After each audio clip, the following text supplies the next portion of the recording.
ഞാനിങ്ങനെ 2 ദിവസം മുമ്പ് ഫേസ്ബുക്ക് ഇങ്ങനെ നോക്കിക്കൊണ്ടിരുന്നപ്പോഴേ വെറുതെ ഇങ്ങനെ സ്ക്രോൾ ചെയ്ത് ഓരോ ന്യൂസ് ഇങ്ങനെ നോക്കിക്കൊണ്ടിരിക്കുകയായിരുന്നു. അപ്പോൾ അതിൽ പെട്ടെന്നൊരു ന്യൂസ് കണ്ടെന്താണെന്ന് വെച്ചിട്ടുണ്ടെങ്കിൽ ഒരു പെൺകുട്ടി ഇപ്പോഴത്തെ ഈ SLCയുടെ റിസൾട്ട് വന്നപ്പോൾ ഒരു പെൺകുട്ടി ഫുൾ A+ കിട്ടിയില്ല എന്ന് പറഞ്ഞിട്ട് സൂയിസൈഡ് ചെയ്തു. ഞാൻ അന്ന് മുതൽ എൻ്റെ മനസ്സിൽ ഞാനിങ്ങനെ ആലോചിച്ചിട്ടുണ്ടെങ്കിൽ എന്തിനാണ് ഈ കുട്ടി ഈ പ്രായത്തിൽ പോയിട്ട് എനിക്ക് ഫുൾ A+ കിട്ടിയില്ല പറഞ്ഞിട്ട് ആ ഒരു സൂയിസൈഡ് ചെയ്യുക പറയുമ്പോൾ അങ്ങനെ ചെയ്തത് എന്തിനായിരിക്കാം. അപ്പോൾ ആ ഒരു സമയത്ത് ആ ഒരു പെൺകുട്ടിയുടെ ഉള്ളിൻ്റെ ഉള്ളിലുണ്ടായ ഫീലിങ്സ് എന്തായിരിക്കാം, അല്ലാന്നുണ്ടെങ്കിൽ ആ കുട്ടി എന്തിനാണ് ഇത്ര ഫ്രസ്ട്രേറ്റഡ് ആയത്. സത്യം പറഞ്ഞിട്ടുണ്ടെങ്കിൽ ഇതിനകത്ത് ഈ നമ്മുടെ ഇപ്പോഴത്തെ ഈ കേരളത്തിലെ റീസെൻറ്റ് ന്യൂസുകളൊക്കെ കണ്ടിട്ടുണ്ടെങ്കിൽ ഒരുപാട് പ്രായമാകാത്ത ഒരുപാട് കുട്ടികളാണ് ഓരോ കാരണങ്ങൾക്ക് വേണ്ടിയിട്ട് സൂയിസൈഡ് ചെയ്യുക, അല്ലാന്നുണ്ടെങ്കിൽ വീട്ടിൽ നിന്ന് ഇറങ്ങിപ്പോവുക, അല്ലെങ്കിൽ അമ്മയൊന്ന് വഴക്ക് പറഞ്ഞു, അച്ഛനൊന്ന് വഴക്ക് പറഞ്ഞു, അല്ലെങ്കിൽ അവർ ചോദിക്കുന്ന സാധനം കിട്ടിയില്ല എന്നും പറഞ്ഞിട്ട് വീട് വിട്ട് ഇറങ്ങിപ്പോവുക, പിന്നെ അവരെവിടെയാണെന്ന് അറിയില്ല. ഇങ്ങനെ ഒരുപാട് ന്യൂസുകളാണ് ഇപ്പോൾ നമുക്ക് കേരളത്തിൽ നിന്ന്. അത് കേരളത്തിൽ മാത്രമല്ല ഉള്ളത്, കേരളത്തിലെ ന്യൂസ് എത്രയും പെട്ടെന്ന് ഇങ്ങനെ ആ ഒരു ലെവലിലേക്ക് ന്യൂസായിട്ട് വരുന്നത് കൊണ്ടാണ് നമ്മൾ അറിയുന്നത്. എല്ലാ സംസ്ഥാനങ്ങളിലും ഉണ്ട്, ഇല്ല എന്ന് പറയുന്നില്ല. പക്ഷേ പെട്ടെന്ന് നമുക്ക് അപ്രോച്ചബിൾ ആയിട്ടുള്ള ന്യൂസ് ചാനൽസും അതുമുള്ളതുകൊണ്ട് നമ്മൾ കേരളത്തിൽ ഇത്രയധികം ന്യൂസുകൾ അറിയുന്നത്. അപ്പോൾ എന്തുകൊണ്ടായിരിക്കും ഈ കുട്ടികൾ, അതായത് അവരുടെ ജീവിതം തുടങ്ങിയിട്ടേ ഉള്ളൂ, അവരുടെ ഒരു 20-25 വർഷം പോലും ആകുമ്പോൾ ഒരു മനുഷ്യൻ്റെ പകുതിയുടെ പകുതി ആയുസ് വരെ എത്തുന്നുള്ളൂ. അപ്പോൾ എന്തുകൊണ്ടായിരിക്കും ഈ കുട്ടികൾ ഇങ്ങനത്തെ ഒരു തീരുമാനങ്ങൾ എടുക്കാൻ ഇന്നത്തെ തലമുറ പെട്ടെന്ന് തിടുക്കപ്പെടുന്നത്. അതായത് എന്തിനാണ് അവർ ഒന്ന് ചിന്തിക്കുക പോലും ചെയ്യാതെ എന്തിനാണ് ഞാനിങ്ങനെ ഒരു തീരുമാനം എടുക്കേണ്ടതെന്നുള്ള ഒരു റീതിങ്ക് പോലും ചെയ്യാതെ അവർക്ക് പെട്ടെന്ന് വരുന്ന ആ ഒരു ദേഷ്യം, അല്ലെങ്കിൽ അവർക്ക് പെട്ടെന്ന് വരുന്ന ആ ഒരു ഇമോഷൻ്റെ ബേസിൽ എന്തിനായിരിക്കും നമ്മുടെ കുട്ടികൾ ഇങ്ങനെ തീരുമാനങ്ങൾ എടുക്കുന്നത്. ചിലപ്പം അവർക്ക് പോലും അറിയില്ലായിരിക്കാം ഇതിൻ്റെ അവരുടെ ജീവിതം എന്താണ്, അവരുടെ ജീവിതത്തിൻ്റെ വാല്യൂ എന്താണ്. അവർക്ക് ദൈവം ഈ ലോകത്തിൽ അവർക്കൊരു ആയുസ് കൊടുത്തിട്ട് അത് ഈ ഇത്രയും പകുതിയുടെ പകുതി വഴിയിൽ വെച്ച് ഉപേക്ഷിക്കുക എന്ന് പറയുമ്പോൾ അവർ പോലും ചിന്തിക്കുന്നുണ്ടായിരിക്കില്ല ഇതിന് ഞാനിങ്ങനെ ചെയ്യണോ. അവർ കേട്ടു, അവരെ വഴക്ക് പറഞ്ഞു, അവർ കേട്ടു, സഡൻ ആയിട്ടുള്ള ഒരു തീരുമാനമാണ്, സഡൻ ഡിസിഷനാണ് അവരവിടെ എടുക്കുന്നത്. അപ്പോൾ ഞാനിത് ഈ 2 ദിവസം കൊണ്ട് ഭയങ്കരമായിട്ട് മനസ്സിന് ഇങ്ങനെ ഇട്ട് ചിന്തിച്ചുകൊണ്ട് നമ്മുടെ ഒരു 90s 80s ഒക്കെ ആൾക്കാരെന്ന് വെച്ചിട്ടുണ്ടെങ്കിൽ നമ്മൾ SLC എക്സാം എഴുതുക, +2 എക്സാം, നമ്മുടെ അച്ഛനും അമ്മയൊക്കെ നമ്മളുടെ അടുത്ത് പറയും നിങ്ങൾ പഠിക്കണം, നല്ല മാർക്ക് മേടിക്കണം എന്ന് പറഞ്ഞാലും ആ കാലഘട്ടത്തിലെ ആ ഒരു തലമുറയ്ക്കൊരു ധൈര്യം ഉണ്ടായിരുന്നു. പാസ്സായല്ലോ, അല്ലെങ്കിൽ എനിക്ക് ഗ്രേസ് മാർക്കോടെ കിട്ടി, പാസ്സായി കിട്ടിയാൽ മതി, പിന്നെ എന്ന് പറഞ്ഞുകൊണ്ട് നല്ല മാർക്ക് മേടിക്കരുത് എന്നല്ല, നല്ല മാർക്ക് വാങ്ങിക്കുന്ന കുട്ടികളും ഉണ്ട്. പക്ഷേ അവർക്ക് ഇത്തിരി ബാക്കിയുള്ളവർക്ക്, അല്ലെങ്കിൽ ഒരു ആവറേജ് ആയിട്ടുള്ള സ്റ്റുഡൻസിന് ഇത്തിരി മാർക്ക് കുറഞ്ഞു എന്ന് പറഞ്ഞാലോ, അല്ലെങ്കിൽ ഒരു ഫെയിലായി എന്ന് പറഞ്ഞാലോ, അതിന് എക്സാം എഴുതേണ്ടി വന്നു എന്ന് പറഞ്ഞാൽ ഇത്രയ്ക്കൊരു വൈൽഡായിട്ടുള്ള തീരുമാനങ്ങൾക്കൊന്നും പോയിട്ടില്ല. അവർ പറയും ഓക്കെ പഠിച്ചോളാം, എഴുതിക്കോളാം എന്ന് പറഞ്ഞു. പക്ഷെ ഇപ്പോഴത്തെ കുട്ടികൾക്ക് അങ്ങനെയല്ല. എന്ത് വന്നാലും പെട്ടെന്ന് അവർ ആ ഒരു തീരുമാനം എടുത്ത്, അല്ലെങ്കിൽ പെട്ടെന്ന് പ്രകോപിതരാവുകയാണ് നമ്മുടെ കുട്ടികൾ. അതെന്തായിരിക്കും അതിനുള്ള കാരണം? നമ്മൾ ചിന്തിച്ച് വേണ്ടത്, നമ്മൾ പഴയ കാലത്ത്, അതായത് എൻ്റെയൊക്കെ ചെറുപ്പത്തിലാണെങ്കിൽ പോലും നമ്മൾ ചെറുതായിരുന്നപ്പോൾ നമ്മൾക്ക് മൊബൈലില്ല, ഒന്നാമത്തെ കാര്യം വന്ന് ഇത്ര ഈസിലി ഒന്നും ഒരു സാധനങ്ങളില്ല. ഒരു ബ്ലാക്ക് ആൻഡ് വൈറ്റിൻ്റെ TV ഉണ്ടെങ്കിൽ തന്നെ അത് ആരുടെയെങ്കിലും ഒരാളുടെ വീട്ടിലേ കാണുള്ളൂ, അതെല്ലാവരും കൂടെ കൂടിയിരുന്ന് കാണുന്നു. അതൊക്കെ അന്നത്തെ ഒരു കാലം. ഇന്നിപ്പോൾ സോഷ്യൽ മീഡിയാസും ഒക്കെ ഒരുപാട് വളർന്ന് ഡിജിറ്റലൊക്കെ ഒരുപാട് ഇതായി അതിൻ്റെ ഏറ്റവും വലിയ ഒരു പീക്ക് പോയിന്റിൽ എത്തിയിരിക്കുന്ന സമയമാണ്. അന്നത്തെ കാലത്ത് നമ്മളൊക്കെ ചെയ്യണമെന്ന് വെച്ചിട്ടുണ്ടെങ്കിൽ നമ്മൾ ഭക്ഷണം കഴിക്കണത് ചിലപ്പോൾ നമ്മളുടെ വീട്ടിൽ നിന്നായിരിക്കത്തില്ല, നമ്മുടെ ഫ്രണ്ട്സിൻ്റെ വീട്ടിൽ നിന്നായിരിക്കും. നമ്മൾ രാവിലെ കളിക്കാനെന്ന് പറഞ്ഞ് ഇറങ്ങിക്കഴിഞ്ഞിട്ടുണ്ടെങ്കിൽ നമ്മൾ നമ്മുടെ വീട്ടിലേക്ക് കയറുന്ന ഒരു സമയത്തായിരിക്കും. അല്ലെങ്കിൽ അമ്മ അതുപോലെ കിടന്ന് വിളിക്കണം, ഭക്ഷണം കഴിക്കാൻ വാ, കുളിക്കാൻ വാ, അല്ലെങ്കിൽ നീ ഇത്ര നേരമായിട്ട് അവിടെ, അങ്ങനെ ഒന്നും നമ്മളോട് ഇത്രയും പറഞ്ഞാലേ നമ്മൾ ആ സമയത്ത് വീട്ടിൽ കയറുള്ളൂ. അപ്പം നമ്മൾ നമ്മുടെ മാക്സിമം സമയം ചിലവഴിച്ച് ചെയ്താൽ നമ്മുടെ ഫ്രണ്ട്സിൻ്റെ കൂടെ, നമ്മുടെ അയൽവക്കത്തുള്ള വീടുകളിലൊക്കെയാണ്. അത് തന്നെയല്ല, അന്നത്തെ അമ്മമാരെങ്ങനെയാണ്, ഇപ്പോൾ വീട്ടിലെന്തെങ്കിലും ഒരു സാധനം ഇല്ല, ഉപ്പില്ല, അല്ലെങ്കിൽ മുളകില്ല, അല്ലെങ്കിൽ എണ്ണയില്ല, നേരെ ചെന്ന് അടുത്ത വീട്ടിൽ ചോദിക്കുകയാണ്, അല്ലെങ്കിൽ എടി എൻ്റെ വീട്ടിൽ ഇന്ന ഇല്ല, ഞാൻ മേടിക്കുമ്പോൾ തരാം, എനിക്കിത്തിരി ഉപ്പ് തരൂ, അല്ലെങ്കിൽ എനിക്കിത്തിരി എണ്ണ തരൂ, അല്ലെങ്കിൽ എനിക്കിത്തിരി വെളിച്ചെണ്ണ തരൂ, മേടിച്ചില്ല. അന്നൊരു നാണം ഉണ്ടായിരുന്നില്ല നമുക്ക്. അന്ന് ആരുടെയും കയ്യിൽ പൈസ ഇല്ലാത്തത് കൊണ്ടായിരിക്കാം എല്ലാവരും ഉള്ളതും ഇല്ലാത്തതും പങ്കുവെച്ച് ജീവിച്ച ഒരു കാലമായിരുന്നു അന്ന്. അന്നത്തെ തലമുറകളും അങ്ങനെയാണ്. അവരവരുടെ വിഷമങ്ങളും ഫീലിങ്സും അവരുടെ കാര്യങ്ങളും എല്ലാം അവരുടെ ഫ്രണ്ട്സിനോട് പറയും. അവർ ഇതേപോലെ ഓടി നടന്ന് എല്ലാവരുമായിട്ടും ഇടപഴകുമ്പോൾ ആ കുട്ടികളുടെ മൈൻഡ് അത് അല്ലെങ്കിൽ ആ ഒരു ബ്രെയിന് അതേപോലെയാണ് ഡെവലപ്പ് ആയിക്കൊണ്ടിരുന്നത്.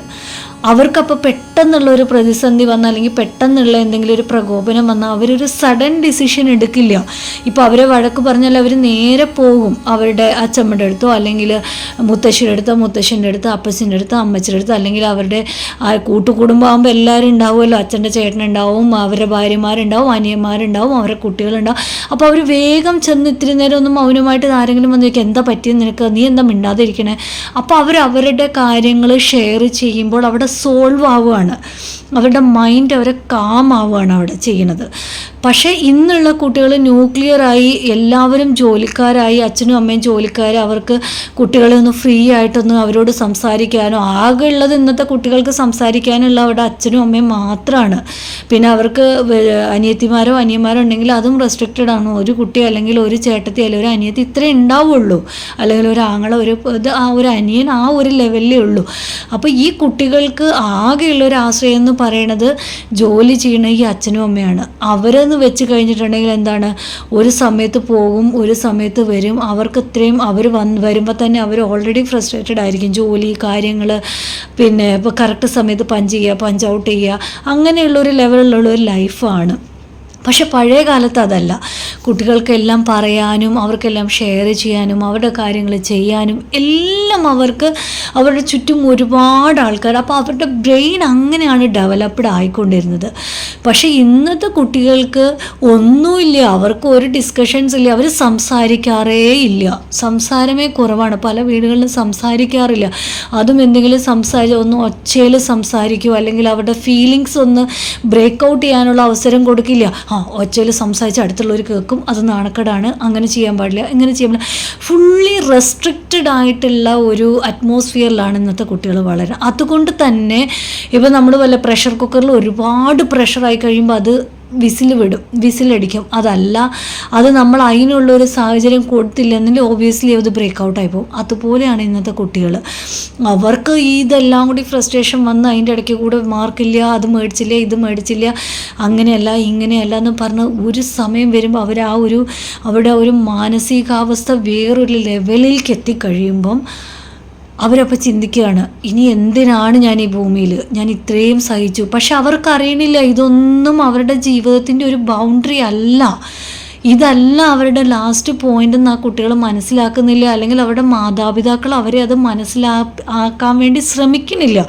അല്ലെങ്കിൽ കുറഞ്ഞോ, ഓക്കെ സാരമില്ല, നീ പാസ്സായല്ലോ, നിനക്ക് ഇത്ര മാർക്ക് ഉണ്ടല്ലോ, നിൻ്റെ ഈ ഒരു SLC സർട്ടിഫിക്കറ്റ് ഡെഫിനറ്റ്ലി നമുക്ക് ഒരു ഹയർ എഡ്യൂക്കേഷന് പോകുമ്പോൾ നമ്മുടെ മാർക്ക് ഗ്രേഡ് നോക്കും. അതല്ല എന്നുണ്ടെങ്കിൽ എന്തിനാ നമ്മൾ വിഷമിക്കണേ? നമ്മൾക്ക് അതിൻ്റെ എത്രയോ പ്രൊഫഷൻസ് ഉണ്ട് ഇന്നത്, എത്രയോ ഓപ്പർച്യൂണിറ്റീസ് ഉണ്ട്. നമ്മൾ ഏത് പ്രൊഫഷനാണോ ചൂസ് ചെയ്യുന്നത് അതിനകത്ത് നമ്മൾ നമുക്ക് ഇഷ്ടമുള്ളത് സെലക്ട് ചെയ്യുക, നമ്മൾ ആ ഇഷ്ടമുള്ളതിനനുസരിച്ച് നമ്മൾ കാര്യങ്ങൾ ചെയ്യുക, അല്ലേ? അങ്ങനെ വന്നു കഴിയുമ്പം നമുക്ക് എന്താ ചെയ്യുക, നമുക്ക് ആകെയിലേക്ക് നമ്മളുടെ ഒരു ഫ്യൂച്ചറിൽ നമ്മൾക്ക് ഇമ്പ്രൂവ് ആവാൻ പറ്റും. നമ്മൾ എടുക്കുന്ന പ്രൊഫഷനിൽ നമ്മൾ സിൻസിയർ ആയിരുന്നാൽ, നമ്മൾ ഹോണസ്റ്റ് ആയിരുന്നാൽ നമുക്കത് ചെയ്യാൻ പറ്റും. നമ്മളപ്പോൾ ചിന്തിക്കേണ്ട ഒരു കാര്യമുണ്ട്, ഈ ലോകത്തിലെ എല്ലാ മനുഷ്യർക്കും ഒരുപോലത്തെ കപ്പാസിറ്റിയാണ് ദൈവം കൊടുത്തിരുന്നതെങ്കിൽ ഈ ലോകം ഇങ്ങനെ ഉണ്ടാവുമായിരുന്നോ? നമ്മൾക്ക് ഒരു ഓഫീസ് അല്ലെങ്കിൽ ഒരു സ്ഥാപനമായി കഴിഞ്ഞിട്ടുണ്ടെങ്കിൽ പൈസ, നല്ല പഠിപ്പുള്ളവർ വേണം, നല്ല ജോലികൾ ചെയ്യാനുള്ള അതിനനുസരിച്ചുള്ള ക്യാപ്പബിലിറ്റി ഉള്ളവർ വേണം, അതിന് താഴെ ഉള്ള കോവർക്കേഴ്സ് വേണം. അല്ലാതെ ഒരു സ്ഥാപനങ്ങളും ഈ ലോകത്ത് മുന്നോട്ട് പോവില്ല. ഇപ്പം നമ്മൾക്ക് അത്രയും ഒരു ലെവലിൽ ഐക്യം ഉണ്ട്, അത്രയും ലെവലിൽ നമുക്ക് എത്താൻ പറ്റുന്നുണ്ടെങ്കിൽ നല്ലത്, വെൽ ആൻഡ് ഗുഡ്. നമുക്കത് ചെയ്യാം. അതല്ല, നമുക്കതിന് ആവറേജ് രീതിയിലേ ഉള്ളൂ, നമുക്ക് ജസ്റ്റ് പാസ്സാവാനേ പറ്റുന്നുള്ളൂ. നിന്നോട് ആരും ചോദിക്കില്ല ഒരു പ്രൊഫഷനിൽ നിൻ്റെ SLC സർട്ടിഫിക്കറ്റ് അപ്ലോഡ് ചെയ്യൂ എന്ന് പറയുമ്പോൾ നിൻ്റെ എന്താ പറയുക റാങ്കുള്ള SLC സർട്ടിഫിക്കറ്റ് അപ്ലോഡ് ചെയ്യൂ, അല്ലെങ്കിൽ ഡിസ്റ്റിങ്ഷൻ ഉള്ള SLC സർട്ടിഫിക്കറ്റ് അപ്ലോഡ് ചെയ്യൂ. അങ്ങനെ ഒരു ഫണ്ടും ഞാൻ ഇതുവരെ കണ്ടിട്ടില്ല, കേട്ടിട്ടില്ല. പിന്നെ നമ്മൾ എന്താ ചിന്തിക്കേണ്ടത്, നമ്മുടെ കുട്ടികളോട് എന്താണ് പറഞ്ഞ് മനസ്സിലാക്കി, എല്ലാ തരത്തിലുള്ള ആൾക്കാരും വേണം. ഒരു ഓഫീസ് ആയി കഴിഞ്ഞിട്ടുണ്ടെങ്കിൽ അതിനകത്ത് CEO മുതൽ, അതിനകത്ത് സീപ്പേഴ്സ് മുതൽ, അതിനകത്ത് അടിച്ച് തൂത്ത് വാരുന്നവർ വരെ ഉള്ളവർ വേണം. എങ്കിലും ആ ഒരു സ്ഥാപനം നല്ല രീതിയിൽ പോവുള്ളൂ. അത് നല്ലൊരു അതിൻ്റെ ഫങ്ഷൻ സ്മൂത്തായിട്ട് പോകുള്ളൂ. ഇപ്പോൾ എല്ലാവരും നല്ല ജോലിക്കാരും എല്ലാവരും നല്ല പൈസക്കാരും എല്ലാവരും നല്ല വിവരമുള്ളവരും ആണെങ്കിൽ ഈ ജോലിക്ക് പോകുന്നവർക്കൊരു വേലക്കാരെ കിട്ടുമോ? ഇല്ല. ഈ ഓഫീസുകൾ വൃത്തിയായിട്ട് കിടക്കുമോ? ഇല്ല. നമ്മുടെ വീട്ടുകളിൽ നമ്മൾ ജോലിക്ക് പോകുമ്പം നമ്മളെ സഹായിക്കാൻ നമുക്ക് ഭക്ഷണം ഉണ്ടാക്കാൻ ആരെങ്കിലും കിട്ടുമോ? കിട്ടില്ല. അപ്പം നമ്മൾ ചിന്തിക്കേണ്ട ഇത്രയേ ഉള്ളൂ, നമ്മുടെ കുട്ടികളോട് പറഞ്ഞു കൊടുക്കേണ്ട ഇത്രയേ ഉള്ളൂ, എല്ലാവരും ഒരുപോലെയല്ല. നമുക്കനുസരിച്ചുള്ള കഴിവുകൾ, നമ്മൾക്ക് ദൈവം തന്നിട്ടുള്ള കഴിവുകൾക്കനുസരിച്ച് നമ്മൾ പ്രയത്നിക്കുക. അതല്ല നമുക്കതിലും ഉയരണമെന്ന് നമ്മളൊരു വില്ല് വെച്ചിട്ട് നമ്മൾ മുന്നോട്ട് പോയാൽ ഡെഫിനറ്റ്ലി നമ്മൾക്ക് കീഴടക്കാൻ പറ്റാത്തതായിട്ട് ഒന്നുമില്ല. ഇനി അതൊന്നും പറ്റുന്നില്ല എന്ന് വെച്ചിട്ടും നമ്മൾ ഈ ലോകത്തുനിന്ന് ജീവിതം അവസാനിപ്പിക്കണമെന്നൊന്നുമില്ല. അതൊക്കെ വെറും മൂഢമായ ചിന്തകളാണ്. അതുകൊണ്ട് നമ്മുടെ ഇനിയുള്ള കുഞ്ഞുങ്ങളെ നമ്മൾ ഒരു വെക്കേഷൻ കിട്ടിക്കഴിഞ്ഞാൽ അവരെ ഫ്രീ ആയിട്ട് തുറന്നു വിടൂ. അവർ പോയിട്ട് കളിക്കട്ടെ.